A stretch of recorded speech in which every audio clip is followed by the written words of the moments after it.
Bueno, es un orgullo para mí, un placer, un honor todo junto poder presentarles a Martín por segunda vez. En realidad no sé si corresponde o no, pero lo hago porque tengo ganas, me cae muy bien Martín.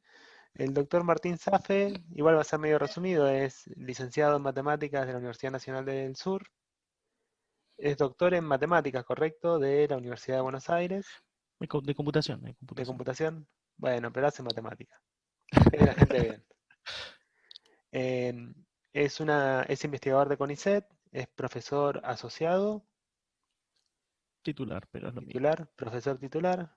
No, bueno, viste, es una presentación conversación, es una actualización de tu CV Ok. en mi base de datos. Es profesor titular en la Dale. Universidad Nacional del Sur, es un tipazo, es una persona muy amigable, muy piola y muy trabajadora. Y eso es un resumen muy cortito, porque en realidad si me voy a poner a contarles todo el CV no terminamos más y hay que empezar con el curso. Está bien, entonces como decía, es un gusto para mí de dejarlos con Martín, que les va a seguir hablando del teorema de los grafos perfectos. Bien, muchas gracias. Bueno, gracias Adrián por la presentación. Placer es todo mío, ser presentado por Adrián. Bueno, entonces hoy vamos a continuar con el teorema de los grafos perfectos. Vamos a volver a mirar un poco el plan que teníamos ayer. ¿Sí? Ayer hablamos sobre nociones básicas, hablamos sobre grafos perfectos, probamos que los grafos perfectos y sus complementos son perfectos. Vamos a hacer un pequeño cambio en el plan. A continuación no vamos a hablar de complementación de grafos de línea y grafos perfectos, porque temo que eso nos va a llevar demasiado tiempo. Entonces lo que vamos a hacer es retomar desde acá en adelante. Vamos a ver que los grafos cordales son perfectos, vamos a ver que los grafos de comparabilidad son perfectos, y queremos probar el teorema de los grafos perfectos. ¿Sí? Voy a hacer un recordatorio mínimo de lo de ayer, o sea, bien rapidito. Ayer habíamos visto lo que eran los grafos perfectos. Habíamos dicho que Berge definió en 1960 grafos perfectos como aquellos en los que coincide el número clique con el número cromático, no solo para el grafo, sino para todo su grafo inducido. ¿Sí? ¿Qué era el número clique? El número clique era el tamaño de la clique más grande. ¿Sí? Tamaño más grande de un conjunto de vértices todos adyacentes entre sí. ¿Y qué era el número cromático que denotábamos así? Era la mínima cantidad de colores que se tenían que usar para conseguir que vértices adyacentes reciban colores distintos. Bien, sabíamos que, por la definición, la igualdad no alcanza para que un grafo sea perfecto. Acá teníamos un grafo que tiene el número clic igual al número cromático, pero sin embargo no es perfecto porque contiene un agujero impar como su grafo inducido. Y ayer vimos que los agujeros impares no vale esta igualdad. Bien, nos interesa la conjetura de los grafos perfectos que hizo Berge en 1960, donde él conjeturó que un grafo es perfecto si solo si su complemento es perfecto. Para eso estudiamos el número clique y el coloreo en el complemento, y vimos que las cliques en el complemento son los conjuntos estables en un grafo. Los conjuntos estables son los conjuntos de vértices sin aristas entre ellos, y llamábamos número de estabilidad y denotamos por alfa de G al mayor tamaño de un conjunto estable. ¿Sí? Y vimos que el coloreo en el complemento se correspondía con cubrimientos por cliques del grafo. ¿Sí? Y denotábamos por tita de G al número de cubrimientos por cliques mínimo. ¿Sí? Vimos, ¿sí?, que llamamos grafo alfa perfecto, ¿sí?, como una definición análoga a la de perfecto, pero ahora los parámetros que se tienen que ser iguales son el número de independencia y el número de cubrimiento. ¿Sí? Tienen que ser iguales no solo para el grafo, sino para todo su grafo inducido. Y lo que probamos, la prueba era esto, es que un grafo es alfa perfecto si solo si su complemento es perfecto. Entonces, la conjetura de los grafos perfectos que mostramos recién decía un grafo es perfecto si solo si su complemento es perfecto. Pero su complemento perfecto es lo mismo que decir alfa perfecto, así que podemos enunciar la conjetura de Berge de esta siguiente forma equivalente. Un grafo es perfecto si solo si es alfa perfecto. Me falta recordar un solo ingrediente de lo que vimos ayer, que era esta proposición que nos permitía, que nos decía cómo hacer para probar que todos los grafos en una clase hereditaria son perfectos. Una clase hereditaria era una clase que era cerrada por subgrafos inducidos. Yo tengo un grafo en la clase, tomo un subgrafo inducido, vuelve a caer en la clase. La clase de los grafos perfectos es hereditaria, y si tenemos una clase hereditaria de grafos, en la cual vale la igualdad entre el número clique y el número cromático, entonces todos los grafos de la clase son perfectos. Entonces, para probar que todos los grafos son perfectos, alcanza a comprobar esta igualdad para todos los grafos de la clase. Y eso es lo que vamos a hacer hoy con las clases de cordales y comparabilidad, y bueno, en el teorema también de los grafos perfectos. Voy a entonces tomar desde los grafos cordales. Bueno, ¿qué es un grafo cordal? Un grafo cordal es un grafo que no contiene ningún agujero como su grafo inducido. Ayer hablamos de los agujeros son los ciclos con al menos 4 vértices que no tienen cuerdas, ¿sí? O sea, no tienen aristas entre vértices no consecutivos, ¿sí? Son exactamente así. Bueno, el nombre cordal viene de justamente esta formulación equivalente. Un grafo es cordal si cada uno de sus ciclos con al menos 4 vértices tiene al menos una cuerda, o sea, una arista entre vértices no consecutivos, ¿sí? Justamente estas cuerdas son las que previenen que contenga un agujero como su grafo inducido. Aquí tenemos un ejemplo, por ejemplo, este grafo no contiene agujeros como sus grafos inducidos, por lo tanto, este es un grafo cordal. Lo que vamos a hacer a continuación, vamos a probar que los grafos cordales son perfectos. Y es interesante cómo se puede probar eso. Para eso tenemos que ver, necesitamos dos definiciones, una la de vértice simplicial y otra la de orden de eliminación perfecto. Un vértice simplicial es un vértice cuya vecindad es una clique, ¿sí? ¿Y qué es un orden de eliminación perfecto? Bueno, un orden de eliminación perfecto es un ordenamiento B1, B2, Bn de los vértices del grafo, tal que cada vértice B sub i es un vértice simplicial en el grafo inducido por él y los que le siguen en el orden, ¿sí? Por ejemplo, esto se entiende mejor con un ejemplo, acá tenemos nuestro grafo. Este grafo admite un orden de eliminación perfecto, ¿sí? Que es el siguiente, ¿sí? B1, B2, B3, B4, B5 y B6. Veamos por qué esto es un orden de eliminación perfecto. Lo que pasa es que el primer vértice, el vértice B1, es un vértice simplicial inicialmente, ¿sí? Sus vecinos son B3 y B5 que forman una clique. Ahora, supongo que elimino el vértice B1, es decir, me quedo con B2 y los vértices que le siguen en el orden. Ahora, en ese, su grafo inducido por esos vértices, B2 es un vértice simplicial, ¿sí? Porque sus vecinos son B4, B5 y B6 que forman una clique. Entonces, elimino B2 y me quedo con B3 y todos los que le siguen en el orden. En el subgrafo inducido por esos vértices, B3 es un vértice simplicial, ¿sí? Porque su vecindad son los vértices B5 y B6 que forman una clique. De la misma manera, eliminamos B3, nos quedamos solo con B4, B5 y B6, y en el subgrafo inducido por esos tres vértices, B4 es un vértice simplicial, porque su vecindad es B5 y B6. Borramos también B4, nos quedamos con el grafo inducido por B5 y B6. En ese grafo B5 es simplicial porque su vecindad es B6, que es una clique. Y finalmente B6 solito es simplicial en el vértice formado, en el grafo formado por él solo, porque su vecindad es un conjunto vacío que es también una clique, ¿sí? Por eso esto se llama orden de eliminación perfecto. Me da un orden en el que voy eliminando vértices y cada vértice siguiente que voy considerando es simplicial en el grafo que queda. ¿Cuál es la importancia de los órdenes de eliminación perfectos en el contexto de los grafos cordales? Bueno, que nos permiten caracterizar los grafos cordales. Dirac probó en el 61 que un grafo es cordal si y solo si admite un orden de eliminación perfecto, ¿sí? ¿Para qué es útil esto? Bueno, vamos a ver en la demostración que vamos a dar de que los grafos cordales son perfectos, vamos a ver que el orden de eliminación perfecto, por ejemplo, nos permite dar un coloreo, ¿sí? Hay muchos algoritmos que se pueden diseñar sobre grafos cordales gracias a que existe este orden de eliminación perfecto. Entonces vamos directo a la prueba. Vamos a probar que los grafos cordales son perfectos, lo cual es un teorema de Birch del año 60. Bien, la clase de los grafos cordales es hereditaria, ¿sí? Porque yo parto de un grafo cordal, no tiene agujeros como su grafo inducido, eliminando vértices va a seguir sin tener agujeros como su grafo inducido. Así que como es hereditaria, para probar que todos los grafos cordales son perfectos, alcanza a comprobar, como vimos en la proposición hace un momento, y que ya habíamos visto ayer, alcanza a comprobar la igualdad entre el número clique y el número cromático para todos los grafos cordales. Entonces, consideremos que un grafo cordal por el teorema de Dirac, G va a tener un orden de eliminación perfecto, B1, B2, Bn, ¿sí? Lo que vamos a hacer es usar ese orden para colorearlo. Vamos a colorear los vértices de G en el orden invertido, ¿sí? Vamos a empezar por Bn, después Bn-1 hasta B1. Con los colores vamos a usar los números naturales como colores, asignando a cada vértice el mínimo color no utilizado para colorear los vecinos que le siguen en el orden, ¿sí? Esto se entiende mejor con un ejemplo. Acá tengo 2 veces el mismo grafo, acá tengo el orden de eliminación perfecta y acá voy a ir haciendo el coloreo siguiendo estas instrucciones. Entonces empezamos a colorear de atrás para adelante, empezamos por B6. Bueno, no tiene ningún vecino coloreado, así que le puedo asignar el color 1 sin problema, ¿sí? Estamos tratando de asignar el mínimo color según estas instrucciones. Después vamos a colorear B5. Como ya tiene un vecino coloreado con 1, lo vamos a colorear con 2, el mínimo color que le podemos asignar natural. Después seguimos para atrás, vamos a B4.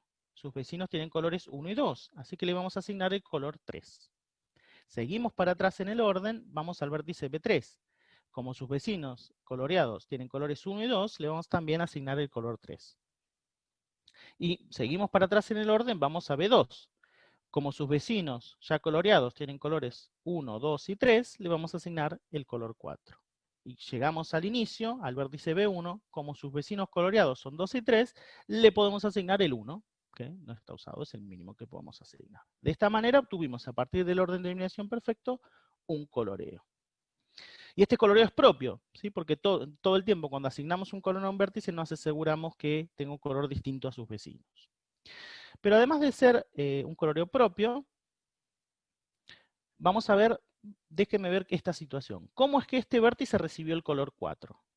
Este vértice recibió el color 4 porque en su vecindad, ¿sí? De entre los vértices que le siguen, ¿sí? B2, en la vecindad está de acá, sus vértices vecinos ya habían recibido los colores 1, 2 y 3. Y por lo tanto formaron una clique de tamaño 3, ¿sí? Porque este era simplicial en los vértices que le siguen. Como él es vecino de esa clique, él junto con su vecindad forman una clique de tamaño 4. ¿Sí? Entonces recibió el color 4 porque hay una clique en el grafo de tamaño 4. Y en general, si un vértice recibe el color K, es porque en su vecindad, él con su vecindad, hay una clique de tamaño K. Ahora lo vamos a hacer más formalmente, ¿sí? Notemos que si un vértice B sub I se colorea con el color K, entonces todos los colores fueron asignados, entre 1 y K-1, fueron asignados a sus vecinos, entre los vértices que siguen, o sea, los que ya fueron coloreados, ¿sí? Porque si alguno de estos no estuviese usado en los vecinos, no le pongo K, hubiera usado alguno de esos colores que no se usó.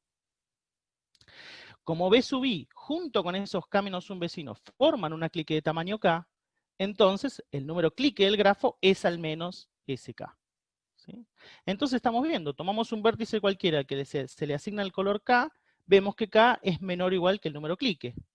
Esto prueba que todos los vértices reciben un color entre 1 y el número de clique. Pero entonces tenemos un coloreo propio con a lo sumo tantos colores como el número clique. Bueno, pero eso necesariamente, como no hay coloreos con menos colores, no hay coloreos propios con menos colores que el número clique, el número cromático coincide con el número clique. Y eso es lo que queríamos probar, ¿sí? Porque como es una clase hereditaria, para probar que todos los grafos cordales son perfectos, alcanza a comprobar esta igualdad. ¿Sí? Entonces probamos que los grafos cordales son perfectos y les pude mostrar estos sobreórdenes de eliminación perfectos, que es una cosa muy útil para trabajar con grafos cordales. Lo siguiente que vamos a ver es que los grafos de comparabilidad son también perfectos. Entonces vamos a tener que definir qué son los grafos de comparabilidad.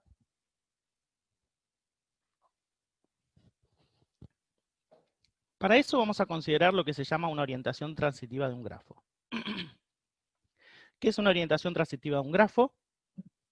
Bueno, primero, ¿qué es una orientación? Una orientación de un grafo es asignarle a cada una de sus aristas justamente una orientación. Por ejemplo, esta arista la orientamos de acá para allá.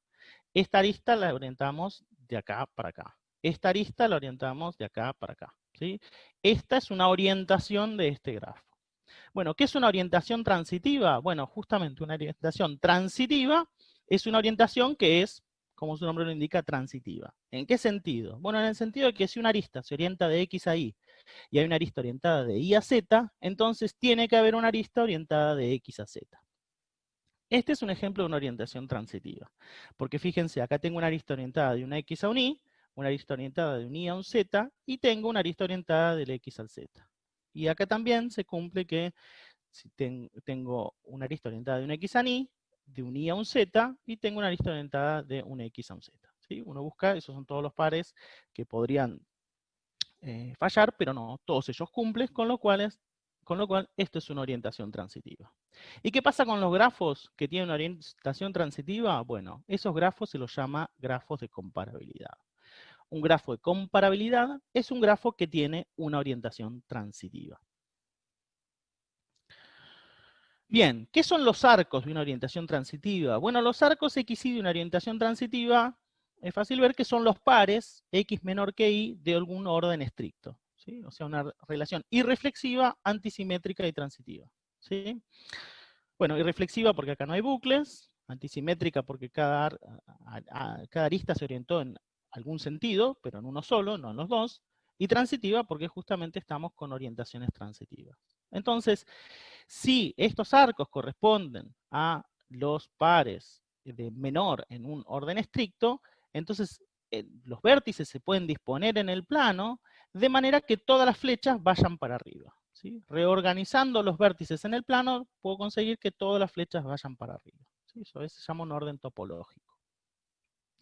Ahora, esto, lo que me está dando, como estos son justamente la relación menor, ¿sí? En un orden estricto, esto proviene de algún diagrama de Hasse del orden parcial correspondiente, ¿sí? Acá yo tengo el diagrama de Hasse del orden parcial, y estos son todos los pares comparables. ¿Cuál es la diferencia entre el diagrama de Hasse y esta orientación transitiva? Bueno, que acá tengo los pares implicados, ¿sí? En un diagrama de Hasse, si uno tiene este segmento y este segmento, no dibujo este segmento porque está implicado por la transitividad. En cambio, acá en la orientación, sí, tengo los pares implicados por transitividad. ¿Por qué les estoy mostrando esto? Bueno, porque los grafos de comparabilidad en realidad se puede pensar que vienen de este lado, ¿sí? Yo tengo un diagrama de Hasse, tengo un orden parcial sobre un conjunto finito, me construyo, ¿sí? Sobre el diagrama de Hasse, oriento todas estas aristas para arriba, ¿sí? Que es el orden natural que se le asigna a los diagramas de Hasse, y después completo con las aristas, los arcos implicados por transitividad. Una vez que hago eso, si me olvido de las orientaciones de los arcos, voy a conseguir de vuelta mi grafo original. Con lo cual, los grafos de comparabilidad son los grafos subyacentes, o sea, olvidándose de las orientaciones de los arcos, que se construyen como los pares de una relación menor de algún orden parcial finito. De ahí viene el nombre de los grafos de comparabilidad. Pero bueno, más allá de eso, lo que vamos a hacer es probar que los grafos de comparabilidad son grafos perfectos, ¿sí? Lo cual vamos a ver, en realidad son teoremas también justamente sobre órdenes parciales de alguna forma. Entonces, vamos a probar esto. Y ese es equivalente a un teorema de Mirsky sobre justamente órdenes parciales. En nuestro contexto, lo que nos dice este teorema de Mirsky es que los grafos de comparabilidad son perfectos. Y la demostración es sencilla. De vuelta, como la clase de los grafos de comparabilidad es hereditaria, alcanza, para probar que son todos perfectos, comprobar la igualdad entre el número clique y el número cromático para todo grafo de comparabilidad. Entonces, consideramos G un grafo de comparabilidad y vamos a estar trabajando con su orientación transitiva, ¿sí? Sabemos que la tiene porque es de comparabilidad, entonces vamos a estar trabajando con ella para obtener un coloreo, ¿sí? Una cota del número cromático y una cota del número clique del grafo G. Entonces, ¿qué vamos a hacer? Bueno, vamos a asignarle una altura a cada vértice de G, usando la orientación transitiva. Lo que vamos a hacer es asignarle, de vuelta, vamos a pensar que los arcos de la orientación transitiva van de abajo hacia arriba, y le vamos a querer asignar una altura a cada vértice, ¿sí? Vamos a tratar de ponerle una altura natural, ¿sí? Y vamos a tratar de ponerle la altura más chica posible. Entonces, ¿qué vamos a hacer? Para los vértices a los que no les llega ningún arco, los vamos a poner en el nivel más bajo, le vamos a poner altura 1.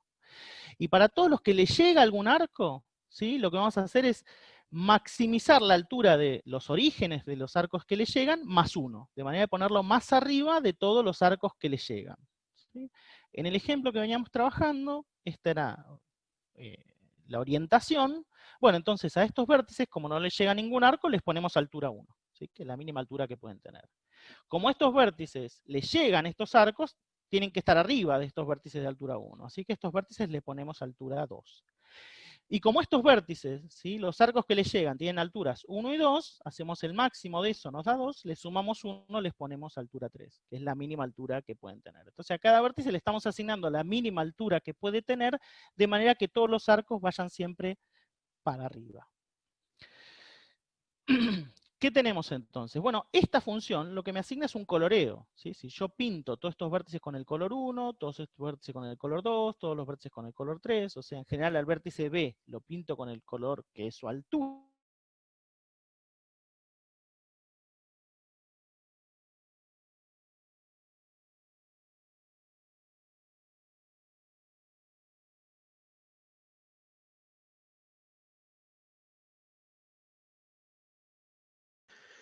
Martín, ¿me escuchás?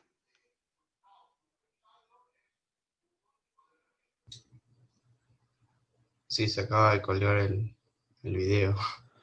A ver, deme un segundo que intento llamarlo por teléfono.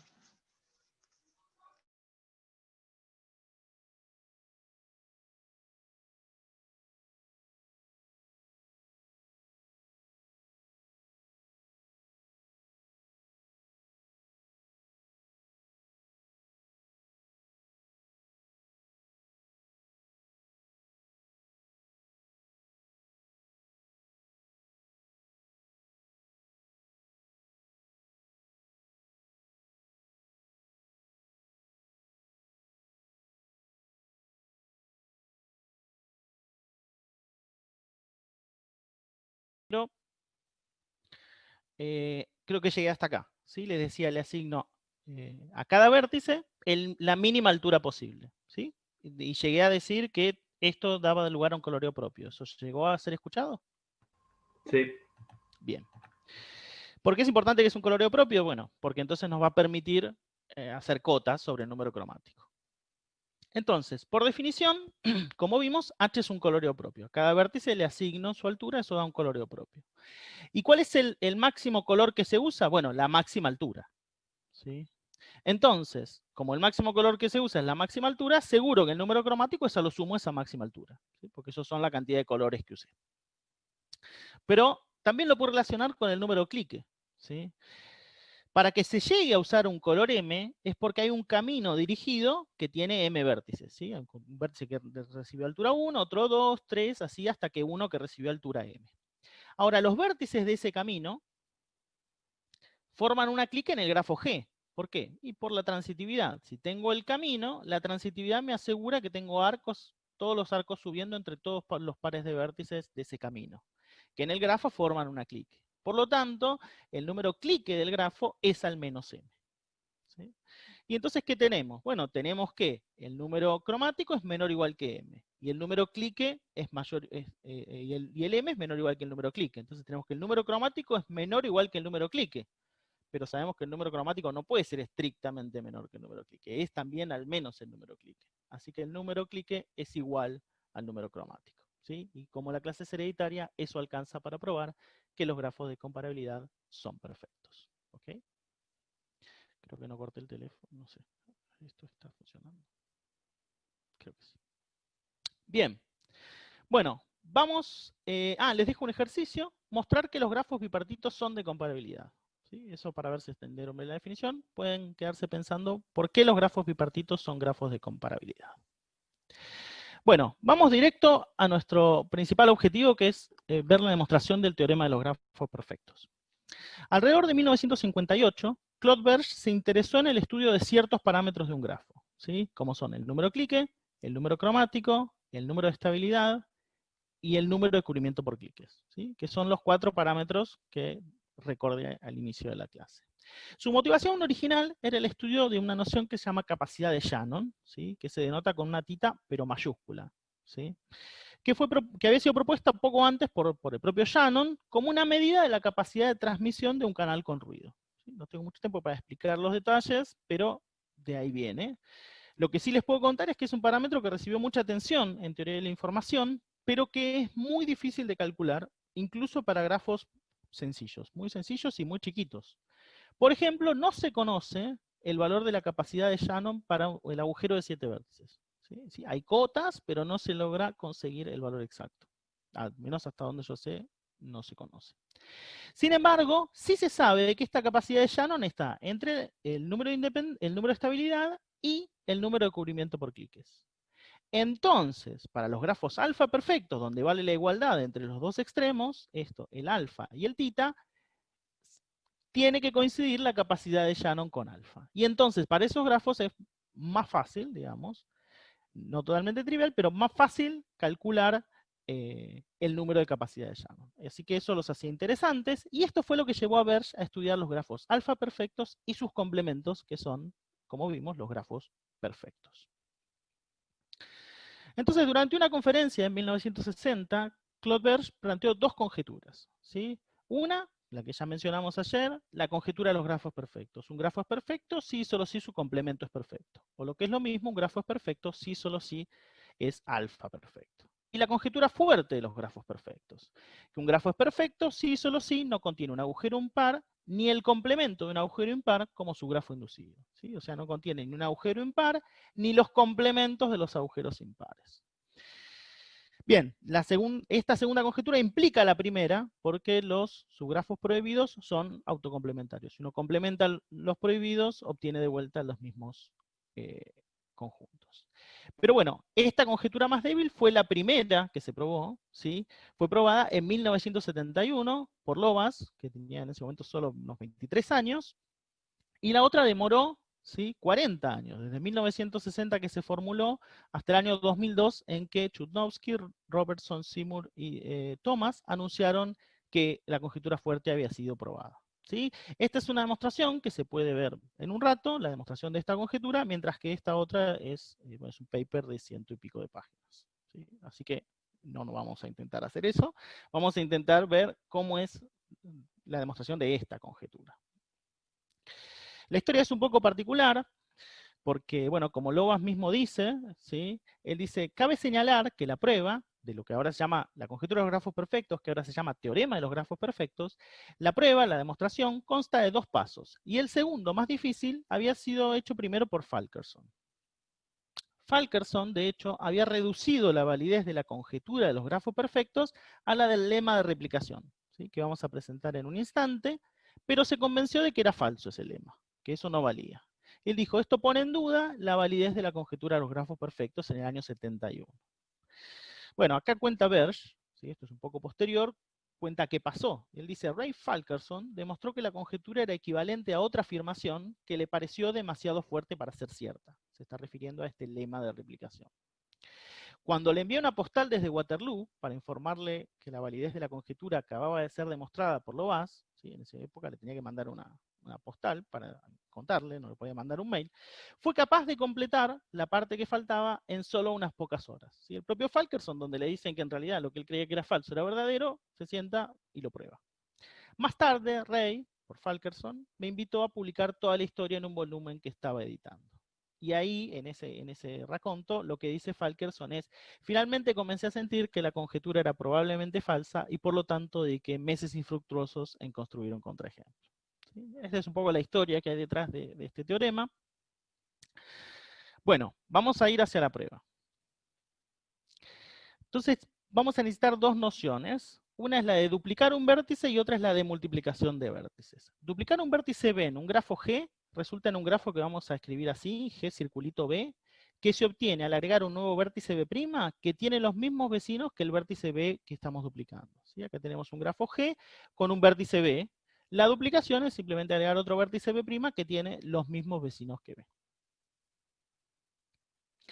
Ahora vamos a la noción más general de multiplicación de vértices. Supongamos que tenemos un grafo G y tenemos un ordenamiento B1, Bn de sus vértices. ¿Sí? Entonces, multiplicar el grafo G por un vector H1, Hn de enteros no negativos da como resultado un grafo H, que denotamos con G circulito H, cuyos vértices consisten en H sub i copias de cada B sub i. O sea, vamos a tener H1 copias de B sub 1 hasta H sub n copias de B sub n, tales que las copias de los vértices BI y BJ son adyacentes en el resultado, si y solo si son adyacentes en el grafo original. Yo creo que esto se entiende bastante bien viendo un ejemplo. Acá tenemos un ejemplo, un grafo G con sus vértices B1, B2, B3, B4, B5, B6 y B7.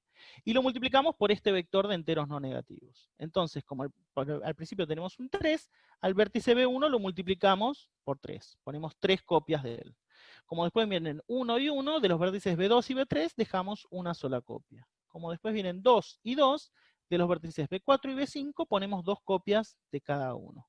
Y como tenemos al final un 3, del vértice B7 ponemos al final 3 copias. ¿Ok? Y de vuelta, tienen que cumplir que las copias son vecinas, si solo si eran vecinos en el original. Creo que es bastante intuitivo. Una cosa para observar es que el resultado de multiplicar se puede obtener de la siguiente forma. Podemos tomar primero un subgrafo inducido y después duplicar vértices en ese subgrafo inducido, ¿sí? Como acá hay un vértice que se había multiplicado por 0 veces, ese desapareció. Entonces lo que hacemos es, nos armamos primero el subgrafo inducido donde ese vértice no está, y después duplicamos vértices. Este lo duplicamos 2 veces, este lo duplicamos una vez, este lo duplicamos una vez, y este lo duplicamos 3 veces. Entonces, efectivamente, el efecto de multiplicar es igual al efecto de formar primero un subgrafo inducido y después una sucesión de duplicaciones. Bien, llegamos entonces a lo central, que fue el debate, ¿no? Falkerson creyó que esto era falso y Lovász logró probar que era verdadero, lo cual lo hizo bastante famoso en su momento.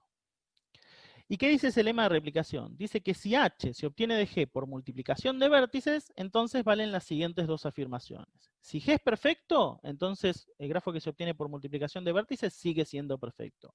Y si G es alfa perfecto, entonces el grafo H que se obtiene por multiplicación también sigue siendo alfa perfecto.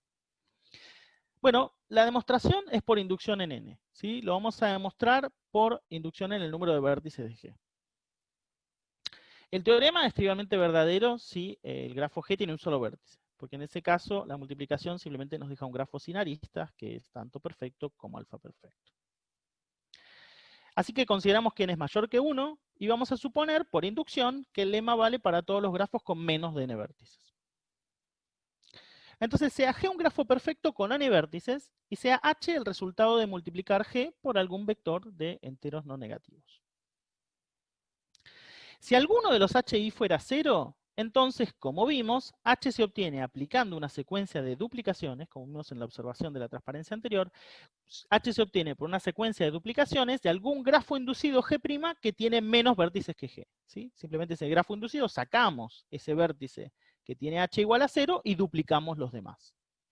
¿Qué consecuencia tiene esto? Bueno, si G es perfecto, este G', que es un subgrafo inducido, también es perfecto. Y si G es alfa perfecto, G' también es alfa perfecto. Porque tanto perfecto como alfa perfecto son clases hereditarias. Ahora, como G' tiene menos de n vértices y es perfecto o alfa perfecto respectivamente, y H se obtiene de G' por multiplicación de vértices, como tiene menos de n vértices, podemos aplicar G', podemos aplicar la hipótesis inductiva y asegurar que H va a ser perfecto o alfa perfecto respectivamente, y eso es justo lo que queremos probar. Así que el caso en que alguno de los HI es 0, queda resuelto. Luego podemos asumir que todos los HI son positivos. O sea que entonces H se obtiene de G por una secuencia de duplicaciones de vértices simplemente, ¿sí? Entonces, en lugar de suponer que H se obtiene por una secuencia de duplicaciones de vértices, alcanza a comprobar que el lema vale con una sola duplicación de vértices, porque después aplico inducción en la cantidad de duplicaciones. Así que, por lo tanto, alcanza a comprobar el teorema en el caso que el grafo H se obtiene de G por una única duplicación de vértices.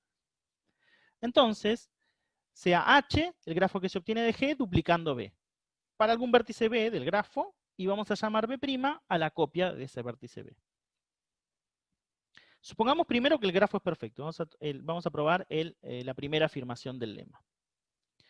Como la clase de los grafos H que se obtienen por multiplicación de vértices es de nuevo una clase hereditaria, para probar que todos esos grafos son perfectos, alcanza a comprobar que coinciden estos dos parámetros, ¿sí? Para todos estos grafos, para los que se obtienen por duplicación, porque ese es el caso al que redujimos el lema.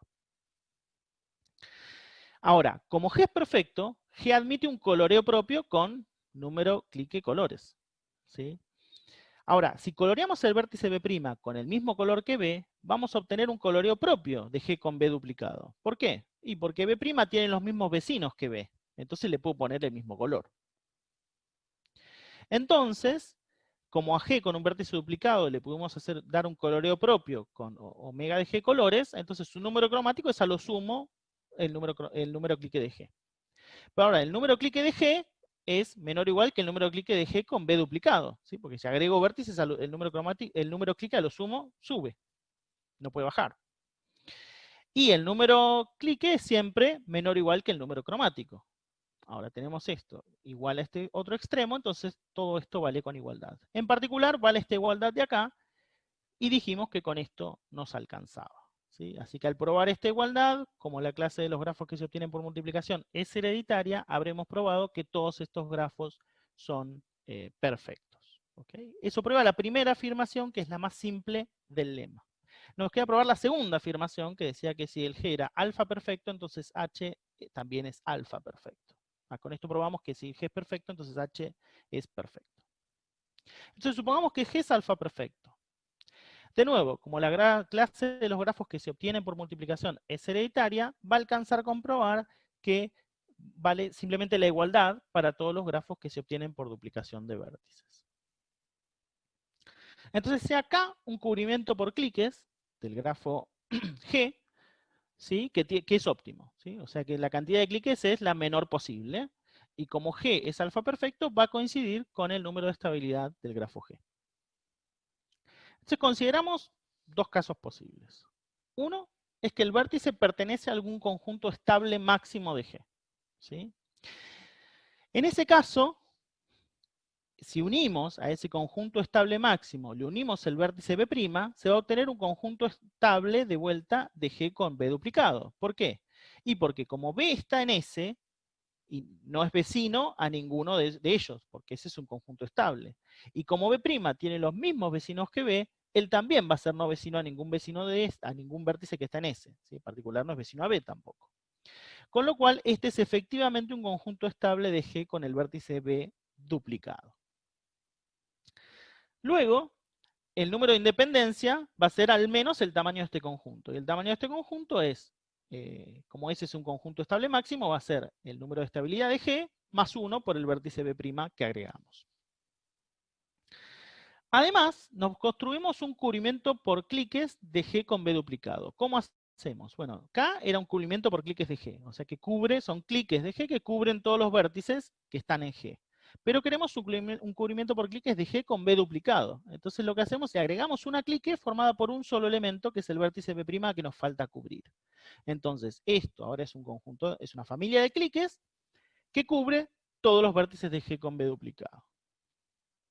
Eso nos lleva a que entonces, como tenemos una familia de cliques que cubre, o sea, un cubrimiento por cliques de G con B duplicado, que tiene tamaño el cardinal de K más 1, y el cardinal de K es es el tita de G, vamos a tener que el número de cubrimiento por clique de G con B duplicado es menor o igual que el cardinal de K, que es este tita de G, más 1 por esta clique que agregamos. Ahora, tita de G coincide con alfa de G porque el grafo G es alfa perfecto.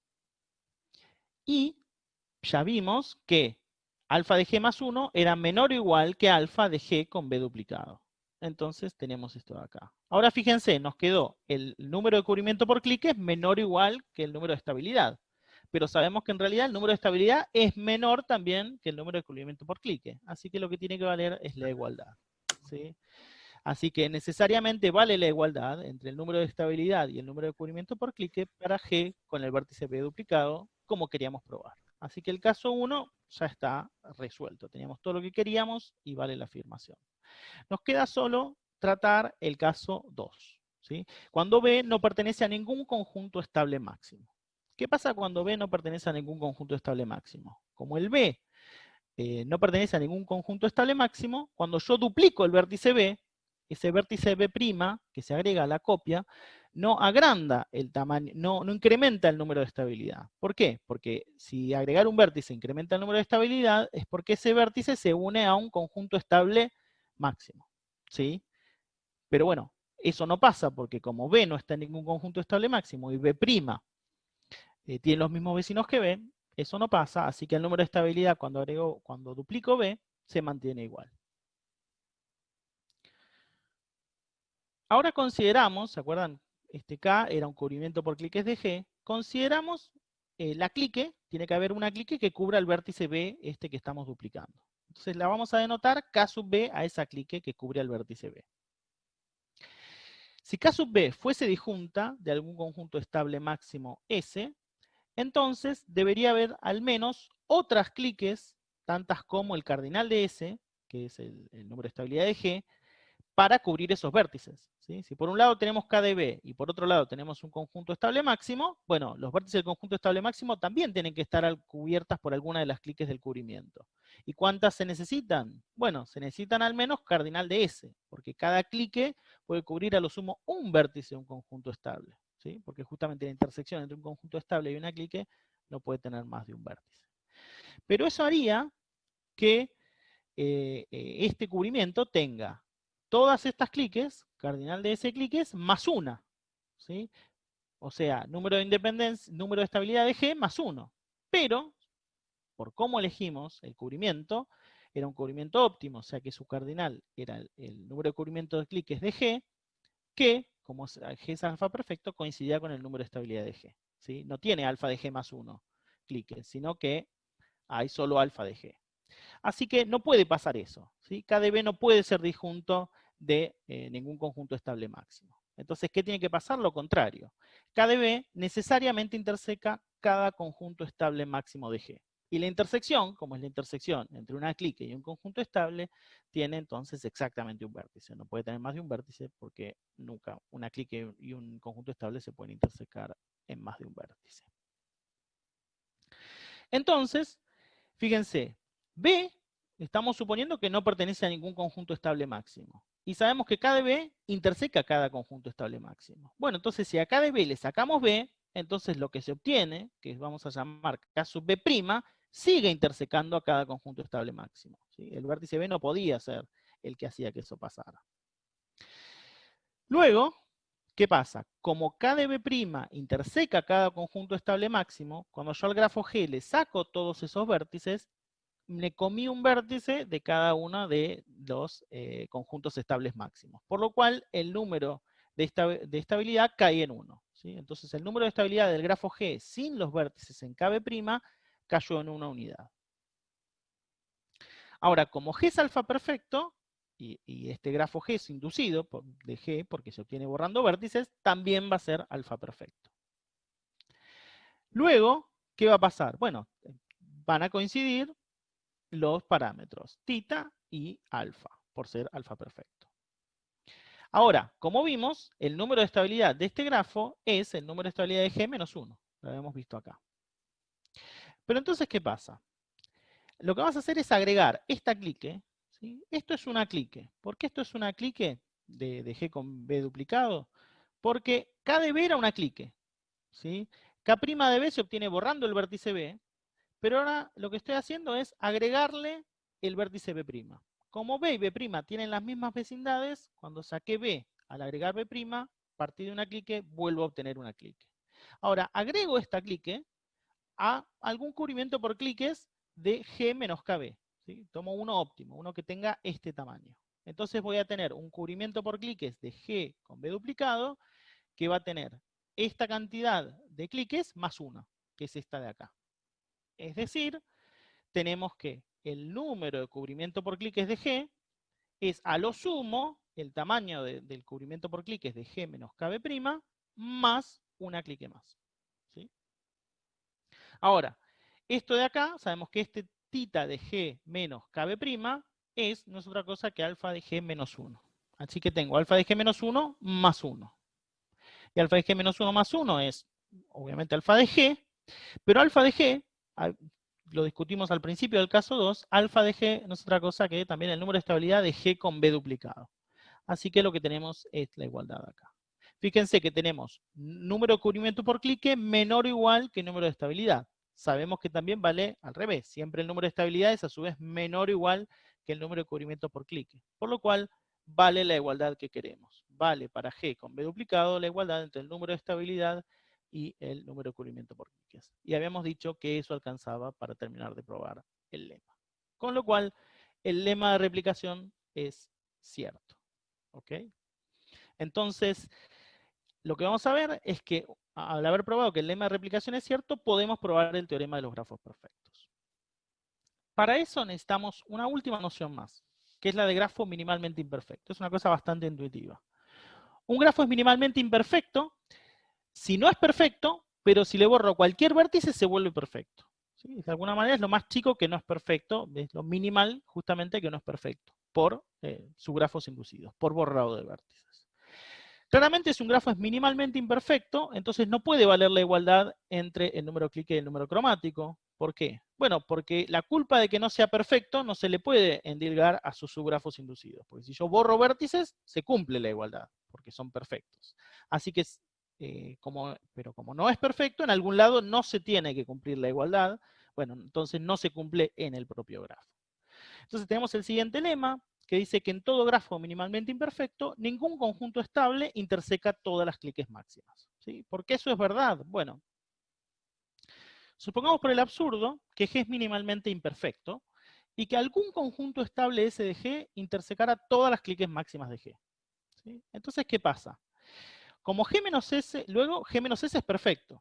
¿Sí? Justamente porque era minimalmente imperfecto. Al borrarle al menos un vértice se volvió perfecto. Entonces tiene que coincidir el número cromático con el número clique. Y el número de clique, cuando le saco S, cae en 1. ¿Por qué? Bueno, porque este conjunto estable intersecaba todas las cliques máximas. Así que le comió un vértice a todas las cliques máximas, cayó el número clique en 1. Entonces lo que hacemos es, tomamos, como el número cromático de G menos S es omega de G menos 1, tomamos un coloreo propio de G menos S con omega menos 1 colores. Nos queda colorear todavía los vértices de S, que no están acá. Bueno, a todos esos, como forman un conjunto estable, los puedo colorear con un color más adicional, todos de ese mismo color. Entonces se obtiene un coloreo propio de G con omega de G colores. Y como con menos colores no se puede colorear propiamente, se obtiene un coloreo propio de G con omega de G colores. Lo que justamente, como no se puede colorear con menos colores, el número cromático es omega de G. ¿Sí? Pero entonces tenemos la igualdad entre el número cromático y el número clique, lo cual contradice, ¿sí?, lo que sabemos que tiene que valer porque el grafo es minimalmente imperfecto. ¿Sí? Entonces, en un grafo minimalmente imperfecto, ningún conjunto estable interseca todas las cliques máximas. Bien, ya estamos listos para probar el teorema de los grafos perfectos. ¿Sí? ¿Qué dice el teorema? Bueno, dice que un grafo es perfecto si y solo si es alfa perfecto. Es decir, si y solo si su complemento es perfecto. Para eso alcanza a comprobar que si es alfa perfecto, entonces es perfecto. ¿Sí? Porque la recíproca se obtiene simplemente razonando igual sobre el complemento. Supongamos por el absurdo que existe un contraejemplo para el teorema, para lo que, es decir, hay un grafo G que es alfa perfecto, pero no es perfecto. ¿Sí? Y lo que hacemos es considerar un contraejemplo con el menor número posible de vértices. Como tiene el menor número posible de vértices, ese grafo va a ser necesariamente minimalmente imperfecto. Porque si yo le saco cualquier vértice y se vuelve perfecto, entonces tendríamos un contraejemplo más chico. Así que G es minimalmente imperfecto. Entonces, por el lema anterior, cada conjunto estable de G es disjunto de al menos alguna clique máxima de G. Entonces, para cada conjunto estable S de G, vamos a designar alguna clique, que vamos a denotar Q sub S, alguna clique máxima de G que es disjunta de ese conjunto estable. Y consideramos la familia S formada por todos los conjuntos estables maximales de G. Es decir, que son máximos por inclusión. No necesariamente máximos en tamaños, sino por la inclusión. Y llamamos a los vértices de G B1 hasta Bn. Entonces, para cada vértice BJ, vamos a llamar H sub J al número de estos conjuntos de la familia S para los que B sub J pertenece a esta clique máxima que es disjunta de SI. Justo si uno elige que esto es H y se construye el grafo H multiplicando G por este vector de numeritos H, va a pasar la magia, digamos. Por el lema de replicación, sabemos que este grafo, como se obtiene de multiplicación por uno que es alfa perfecto, va a ser alfa perfecto. En particular, el alfa de H tiene que coincidir con el tita de H. Lo que vamos a hacer es aplicar un argumento de conteo para llegar a una contradicción. Vamos a ver que esta igualdad no puede valer y esa es la contradicción. ¿Cómo se llega a esa contradicción? Bueno, consideramos una matriz A que es de incidencia entre estas cliques de SI, ¿sí? Las cliques estas disjuntas a los conjuntos estables maximales SI y los vértices del grafo. ¿Sí? O sea, va a haber un 1 si este vértice pertenece a esta clique, va a haber un 0 si el vértice no pertenece a la clique. Por construcción, HJ es la cantidad de unos en la columna J de A. ¿Sí? Es la cantidad de estos conjuntos, va a haber un 1 si pertenece acá, y justamente se definió HJ como la cantidad de estos conjuntos a los que un vértice pertenece. Luego, la cantidad de vértices de H, que por la construcción de la multiplicación es la suma de los HJ, es la cantidad total de unos que hay en esta matriz. Ahora, como cada fila, ¿sí?, corresponde a una clique máxima, entonces la cantidad de unos en cada fila es omega de G. Bueno, como hay la cantidad del cardinal de S es la cantidad de filas, vamos a tener que la cantidad de vértices de H es omega de G por la cantidad de conjuntos estables en S. Además, como la multiplicación de vértices no incrementa el número clique, eso es fácil de ver, el número clique de H es menor o igual que el número clique de G. Entonces, y además, y esto es algo que se sabe en general para grafos, como los vértices del grafo se cubren con una cantidad de cliques igual al número de cubrimiento por cliques, siempre el número de cubrimientos por cliques por el número clique tiene que ser al menos la cantidad de vértices, para poder cubrir todos con esa cantidad de cliques. Combinando estas tres cosas, tenemos que el número de cubrimiento por cliques de H es mayor o igual a la cantidad de vértices de H dividido el número clique de H. Pero por esta desigualdad, esto es mayor o igual que el número de vértices de H dividido el número clique de G. Pero por esta igualdad, esto no es otra cosa que el número, que el cardinal de la familia S. ¿Sí? Entonces, acabamos de probar que el número de cubrimientos por cliques de este grafo obtenido por multiplicación H es al menos la cantidad, el cardinal de esta familia S. Como estamos suponiendo que H es alfa perfecto, vamos a llegar a una contradicción probando que el alfa es menor que este cardinal y por lo tanto es menor que el número de cubrimiento. ¿Sí? Lo cual no puede ser porque H es alfa perfecto. Ahora, lo que es claro es que todo conjunto estable de H, como se obtiene por multiplicación de G, consiste en copias de vértices en algún conjunto estable de G. Ahora, si queremos obtener los conjuntos estables máximos, entonces se van a obtener como vamos a tomar todas las copias de todos los vértices en algún conjunto estable que sea maximal. ¿Sí? Acá es donde, por eso tuvimos que usar maximal, porque acá se requiere maximal. Por lo tanto, el número de estabilidad de H es el máximo sobre todos los conjuntos estables maximales de G de la suma de los HI, que es la cantidad de copias de cada uno de esos vértices que podemos tomar en el conjunto estable maximal T. Ahora, si miramos esta suma, esto lo que nos dice es que el número de estabilidad de H es el máximo de la suma de los HI, que eran la cantidad de unos en las columnas, de los vértices que corresponden a T. O sea, estamos sumando los unos en las columnas que corresponden a vértices de T, estas cliques maximales. Pero ahora, en lugar de sumar por columnas, podemos sumar por filas. O sea, vemos cuántos unos del conjunto T hay en cada una de estas filas. ¿Eso qué nos da? Bueno, esa cantidad de unos en cada una de las filas la podemos obtener intersecando el conjunto T con cada una de estas cliques. ¿Sí? Entonces, el número de estabilidad de H va a ser el máximo de vuelta sobre todos los cliques maximales de G, de la suma de esa cantidad de unos en las filas, que son estas intersecciones. Ahora, estas intersecciones no son una intersección entre un conjunto estable y una clique. O sea que pueden tener a lo sumo un vértice. ¿Sí? Y es más, todos estos entonces son a lo sumo 1, cada uno de estos sumandos, pero hay uno en particular que es 0, porque por definición a cada estable el Q que se le asignaba era un conjunto disjunto.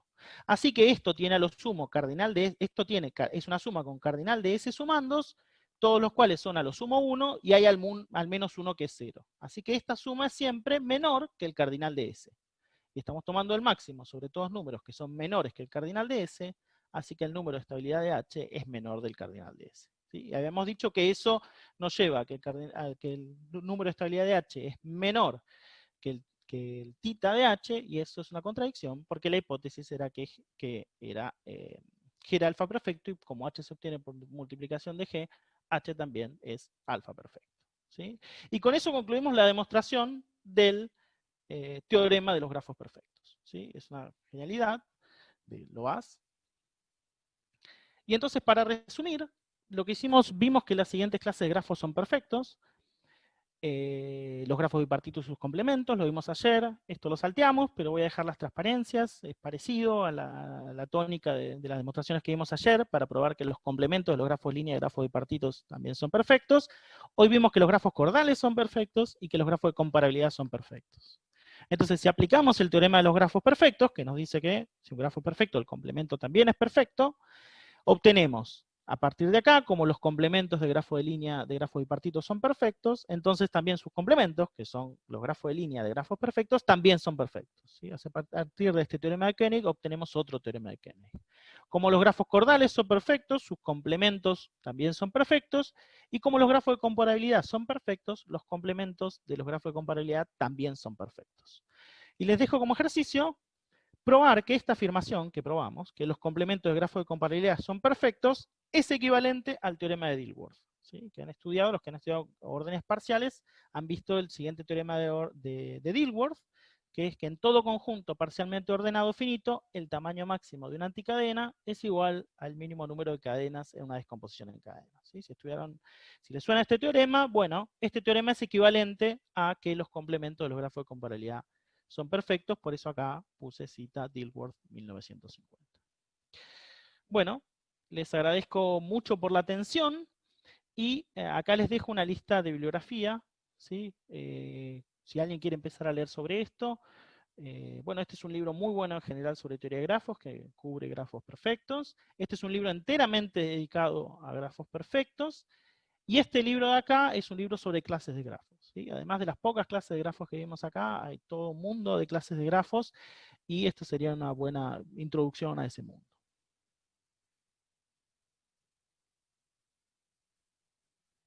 Muchas gracias. Muchísimas gracias, Martín. Si les parece, me gustaría que entre todos nos desmuteemos los micrófonos y le demos un agradecimiento en general, un aplauso.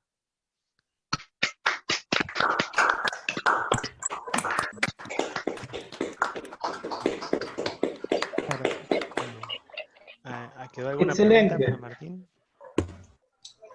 Gracias. Gracias, Martín, excelente. Muchas gracias, muchas gracias.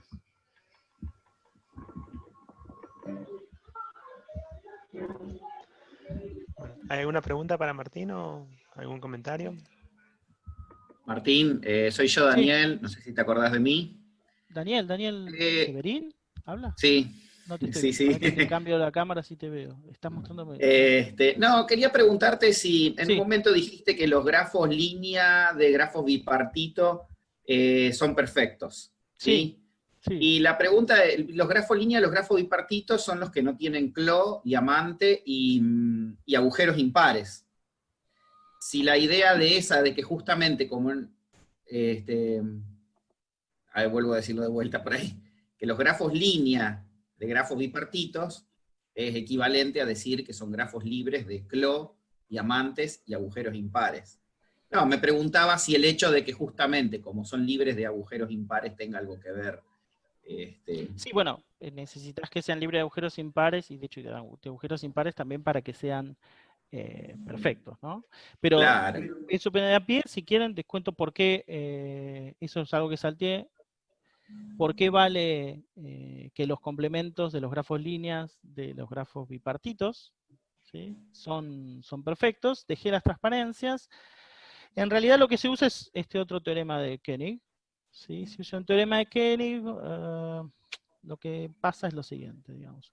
Uno estudia lo que se llama cubrimiento por vértices, uno quiere pinchar todas las aristas con algún conjunto de vértices, en este caso aquí estos dos vértices alcanzan para pinchar todas las aristas, y en este grafo, por ejemplo, necesito 3 vértices para pinchar todas las aristas. ¿Sí? Eso se llama un cubrimiento por vértices. Y el cubrimiento por vértices está relacionado con los matchings, ¿sí? Si tengo un matching, voy a necesitar vértices distintos para pinchar esas aristas, ¿sí? Aristas que no comparten vértices se tienen que pinchar con vértices distintos. Entonces el cubrimiento por vértices es siempre mayor o igual que el número matching, el tamaño de matching máximo que habíamos definido ayer. Y bueno, lo que pasa en los grafos bipartitos es que esos dos números coinciden, y lo que se puede ver es que cuando uno estudia el complemento del grafo línea, uno estudia el número clique del complemento del grafo línea, nos da el número matching del grafo original, y el número cromático del complemento del grafo línea nos da el número de cubrimiento del grafo original. Entonces, como el teorema de Kering me asegura que para grafos bipartitos estos dos números son iguales, uno concluye que entonces el número clique y el número cromático son iguales para los complementos de los grafos bipartitos. ¿Sí?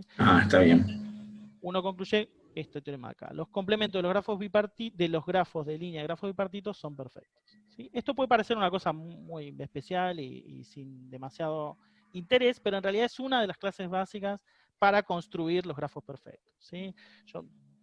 Es un poco complicado contar exactamente los detalles, pero este teorema, el teorema fuerte de los grafos perfectos, el teorema fuerte de los grafos perfectos lo que hace es prueba una descomposición en clases básicas y algunas operaciones. Entonces, entre las clases básicas aparecen los grafos perfectos, sus complementos, los grafos línea de los grafos bipartitos, los complementos de los grafos. Por eso es interesante. ¿Sí?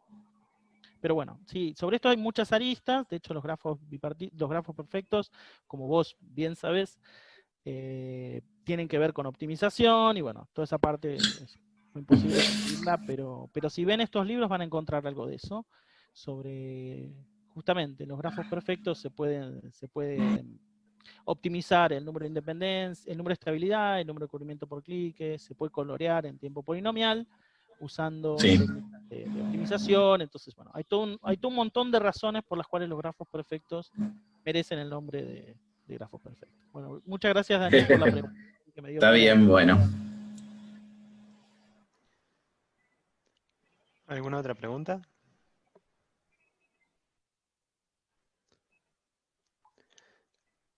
Martín, tus datos están en la página del evento, ¿verdad? Por si alguien te quiere contactar, Sí. por lo que sea. Igual es fácil. Bueno, mi mail primero es msafe@unseduar, y si no ponen Martín Safe en Google van a encontrar mi página web y ahí está mi mail también. Es fácil hallarme si necesitan escribirme, o si no, bueno, se pueden escribir en el foro, hacer una pregunta también. Yo voy a subir las transparencias. No sé si respondí tu pregunta, pero... Sí, entiendo que sí. Perfecto, bueno, muchas muchísimas gracias. entonces, si les parece, le agradecemos de nuevo. A mí me gusta estar aplaudiendo. Muchas gracias, chicos, por la atención. Muchas gracias. Muchas gracias a la organización por todo el trabajo que están haciendo y por la invitación a dar el curso. La verdad que muchísimas gracias, fue un placer para mí. Por favor, gracias a vos. Bueno, si les parece, ya dejo de grabar.